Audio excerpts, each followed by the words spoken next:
Creating a coupon code in Klaviyo is a simple process that allows you to offer discounts to your customers through your email campaigns or flows. Here's a step-by-step guide on how to create a coupon code. Navigate to the coupon section. Log into your Klaviyo account.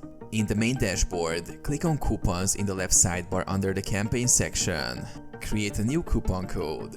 Click on the Create Coupon button to begin the coupon creation process. Set up coupon details. Coupon code. Enter a unique code for the coupon. Discount type. Choose the type of discount you want to offer. You can select percentage off, fixed amount off, free shipping, discount value. Specify the discount value. Usage limits. Choose if the coupon has usage limits, such as one-time use, limit per user, or total use limit for the coupon code. Configure the expiry date. Set the expiration date for the coupon code if needed. Save and use. Once the coupon is created, you can integrate it into your email campaigns or flows by using dynamic blocks to insert the code into your messages.